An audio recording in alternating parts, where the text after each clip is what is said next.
हमने प्लान किया था कि हम रात को ही निकल जाएंगे टूर के लिए, लेकिन आलस की वजह से हम रात को ना निकले और दिन को निकले, और सोचा कि दिन में निकलना ज़्यादा सेफ रहेगा क्योंकि वहाँ का रास्ता जो है वो थोड़ा ख़राब है।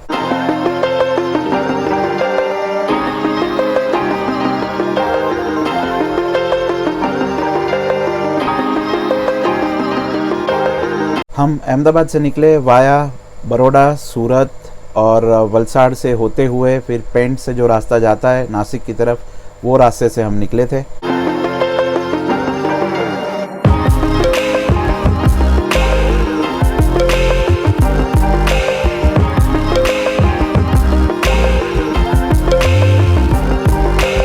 गांव में जब मैंने लोगों को देखा तो मुझे लगा कि हम इतनी बातें कर रहे हैं ई कॉमर्स बिज़नेस के बारे में, लेकिन यहाँ पर तो कनेक्टिविटी ही नहीं है ब्रॉडबैंड की, इंटरनेट की, तो यहाँ तक कैसे पहुँचेगा ई कॉमर्स बिज़नेस। उसका रूट जो है वो बहुत ही सुंदर रूट है। हालांकि ये फैक्ट है कि अभी ड्राई सीज़न होने की वजह से वहाँ पे काफ़ी हरियाली नहीं थी, अदरवाइज़ वो जो रूट है अगर वो हम मॉनसून सीज़न में चले जाएं तो वहाँ पे देखने का नज़ारा ही कुछ और होगा।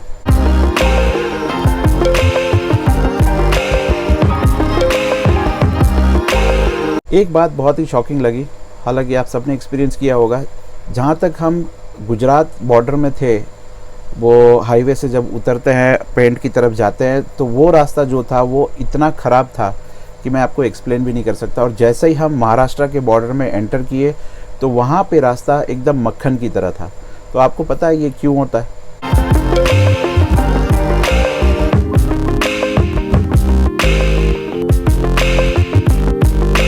जैसे ही हम बॉर्डर क्रॉस करते हैं हमें लगता है हम दूसरी कंट्री में आ गए। तो बेसिकली ये होता है सब अलग अलग स्टेट के वैट के वजह से, सब अलग अलग स्टेट्स के टैक्सेस की वजह से, क्योंकि हर एक स्टेट में अलग अलग टैक्सेस के रेट्स हैं, उनके जो रेट्स होते हैं उनके हिसाब से वो उतना टैक्स अर्न करते हैं और फिर जो विलेजेस होते हैं, गांव होते हैं, रोड्स होते हैं, उनका डेवलपमेंट करते हैं। खाने की जो क्वालिटी है गांव में उसका जवाब नहीं है दोस्तों, बहुत ही अच्छी क्वालिटी। वहाँ के फ्रूट्स, वेजिटेबल्स इतने फ्रेश और इतने सस्ते, मतलब मैंने तो काफ़ी टाइम के बाद ट्रैवल किया छोटे गांव में, तो मुझे तो विश्वास ही नहीं होगा इतना भी सस्ता हो सकता है।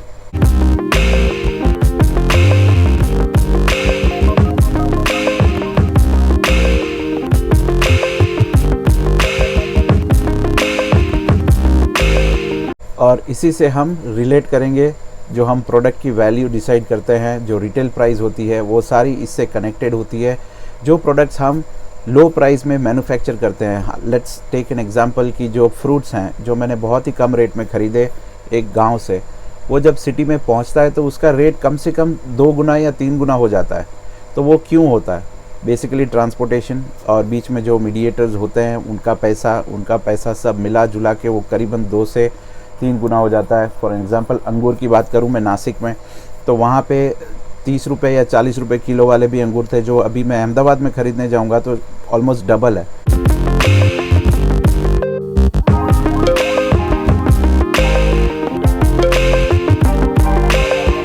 और उन सब की अथॉरिटी भी अलग अलग डिपार्टमेंट में होती है। हालांकि ये सारे काम हो जाने चाहिए ऑन टाइम, लेकिन ये इंडिया में कभी भी ऑन टाइम नहीं होते और वो रास्ते ऐसे के ऐसे सड़े हुए पड़े रहते हैं और हम कितनी भी कंप्लेंट कर लें लेकिन कुछ भी नहीं होता है।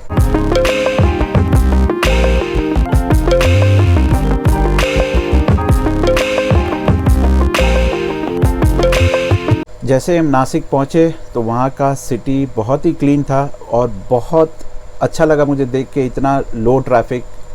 सिटी में बहुत हाई ट्रैफिक देख के दिमाग ख़राब हो जाता है बहुत बार, लेकिन नासिक का जो ट्रैफिक था, लोगों में जो सेंस है, ड्राइविंग सेंस है, वो भी बहुत अच्छा था। रास्ते भी अच्छे थे और जहाँ पे हम ठहरे थे होटल वो भी अच्छा था, लेकिन अभी सारे होटल्स वहाँ पे पैक थे और ऑलमोस्ट 3 गुना चार्ज लगा रहे थे, क्योंकि सुला फेस्ट जो है वो बहुत ही बड़ा फेस्ट है। करीबन 1 1.5 लाख लोग आते हैं, शायद ज़्यादा भी हो सकते हैं, क्योंकि मैंने हज़ारों में गाड़ियाँ देखी वहाँ पे पार्किंग की हुई, तो ऑब्वियसली ज़्यादा ही लोग होंगे।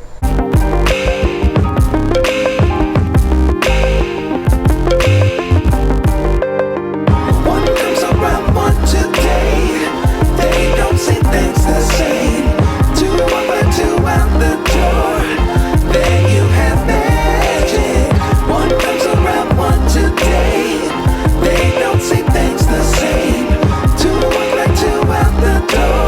एंट्री फ़ी सिर्फ 3,000 रुपये लेते हैं वो लोग। सिर्फ तो नहीं है, बहुत ही ज़्यादा है। सिर्फ 3,000 कहना तो बहुत गलत होगा मेरे लिए। 3,000 पर पर्सन फॉर 1 डे। वो आप दोपहर को 12 बजे से रात को 11 बजे तक उस वहाँ पे एंजॉय कर सकते हैं। और एन्जॉयमेंट में आप लाइव बैंड्स एंजॉय कर सकते हैं और वहाँ पे ड्रिंक्स भी अवेलेबल होता है। जिसको ड्रिंक्स पीना है वो ड्रिंक्स पी सकते हैं। इस तरह के फेस्ट जो हैं वो 2-3 जगह पे होते हैं। आपको पता है गोवा में होता है सनबर्न करके, और उसी टाइप का ये था। लेकिन ये 5 दिन चला शायद, और हम सिर्फ एक ही दिन गए, वो भी कुछ ही घंटों के लिए। और कुछ ही घंटों में मतलब 3 घंटे में हम देखे और फिर वापस आ गए। तो ज़्यादा कुछ एंजॉय नहीं किया वहाँ पे। देखे, वीडियोस लिए, फ़ोटोज़ लिए, थोड़ा खाया पिया और वापस आ गए।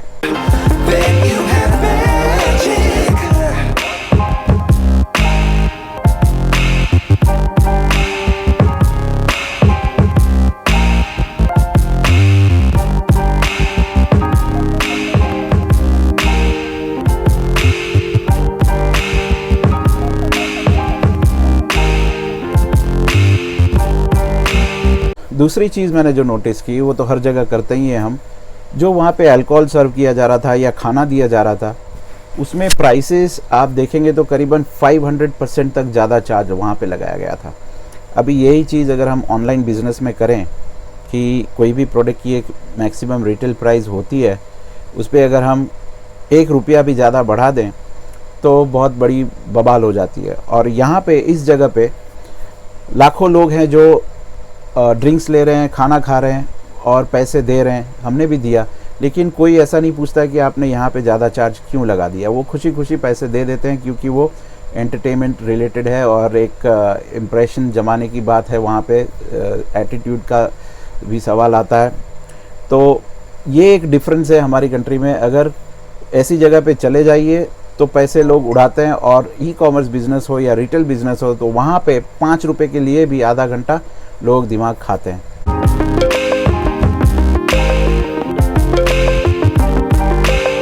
मैं भी ऐसा करता हूं दोस्तों, तो प्लीज़ पर्सनली मत लीजिएगा। मैं भी 5 रुपये के लिए लड़ता हूं बहुत बार लोगों से, और ये नेचुरल है हमारे इंडियंस के अंदर, और ये चलता ही रहेगा अगले हज़ारों सालों तक।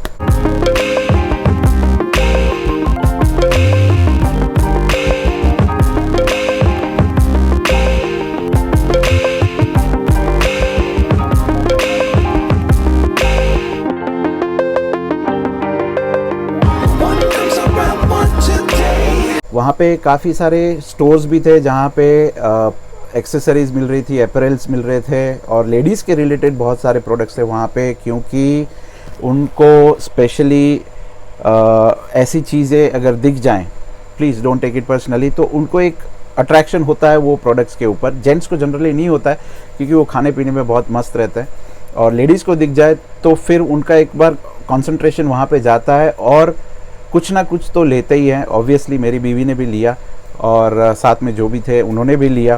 तो कोई भी ऐसा एक कस्टमर आता है, वहाँ पे फुटफॉल होता है, तो उनके लिए वो कन्वर्जन रेट बढ़ जाता है। तो इस तरह के प्रोडक्ट्स वहाँ पे काफ़ी थे, और प्राइस ऑलमोस्ट मैं कह सकता हूँ 500% ज़्यादा। अगर मैं कोई भी एक रिटेल मतलब ब्रेसलेट की बात कर लूँ, जो हमको बाहर 50 रुपये में मिल जाता है, तो वो वहाँ पे 400-500 रुपये में मिल रहा है, और लोग तो भी ख़रीद रहे हैं वहाँ पे।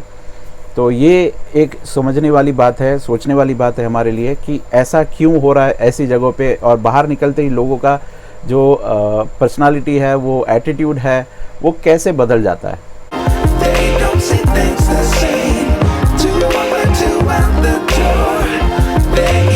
अगर हम ओवरऑल बात करें, ऑल इन ऑल, तो मेरे को तो ये समझ में आता है कि ऐसा कोई इवेंट ऑर्गेनाइज़ किया जाए। इंडिया में ऐसी बहुत सारी जगह हैं जहाँ पे ऐसे इवेंट्स क्रिएट कर सकते हैं, अगर पैसा है लोगों के पास। इतने बड़े नहीं, लेकिन छोटे छोटे में आपके आसपास के एरिया के लोग आएंगे। अगर आपके पास पैसा है, किसी के पास पैसा है ऐसे इवेंट करने का, मार्केटिंग करने का, तो वो छोटे से बड़ा हो सकता है। सूला फेस्ट जो है वो भी पहले दिन से ही कभी इतना बड़ा नहीं था, वो धीरे धीरे बड़ा हुआ, टाइप्स किए दूसरे कंपनीज़ के साथ। तो ऐसे बहुत सारे आइडियाज़ आते हैं ऐसी जगह में जाने के बाद, लेकिन वो डिपेंड करता है कि आपके पास कैपेसिटी कितनी है। अगर आप उसको ऑर्गेनाइज़ करना चाहते हैं तो ठीक है, अगर कहीं पे ऑर्गेनाइज़ हो रहा है तो वहाँ पे आप इन्वॉल्व हो के पैसे कमाना चाहते हैं तो भी कर सकते हैं। तो अगर आपके एरिया में ऐसे कोई फेस्ट हो रहे हैं या फिर फेस्टिवल हो रहे हैं तो वहाँ पे आप पार्टिसिपेट कर सकते हैं, जहाँ पे आपको लगता है कि फुटफॉल बहुत लोगों का ज़्यादा है। तो वहाँ पे रिटेल का एक आप स्टोर खोल लीजिए 5 दिन के लिए, जहाँ पे आपको ज़्यादा रेंट ना लगे। तो वहाँ पे डेफिनेटली कन्वर्जन बहुत ज़्यादा होता है। हालांकि आप बहुत बिजी हो जाएंगे वहाँ पे और थक भी जाएंगे, लेकिन आपको वहाँ पे प्रॉफिट डेफिनेटली मिलेगा, क्योंकि आप मुंह बोले दाम पे वहाँ पे प्रोडक्ट्स को बेच पाएंगे। कोई एमआरपी जैसा झंझट नहीं है। अगर है कोई अगर बोलता है एमआरपी से ज़्यादा बेच रहे हो, तो फिर आप ये एग्जांपल दे देना कि यहाँ पे क्या हुआ था, तो सबका मुंह बंद हो जाएगा वहाँ पर ही।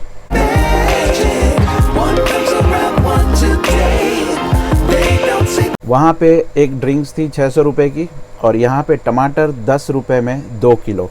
जो हम सिटी में ख़रीदते हैं करीबन 30 रुपये 40 रुपये किलो, यहाँ पे 10 रुपये में 2 किलो। हमने करीबन 20 किलो हमने ख़रीद लिए।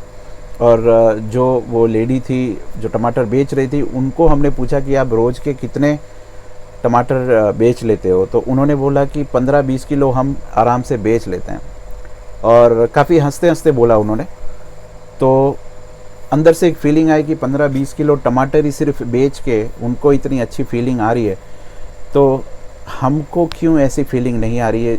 हमको क्या चाहिए लाइफ में, कुछ समझ में नहीं आता है हमको कभी कभी, कि उनको 20 किलो टमाटर 10 रुपये किलो 2 किलो, अगर वो 15-20 किलो पूरे दिन में बेच लेते हैं तो भी इतनी स्माइल और इतनी खुशी है। और हम इतना कुछ पाए हुए हैं लाइफ में, तो भी हमारी लाइफ में खुशी नहीं है।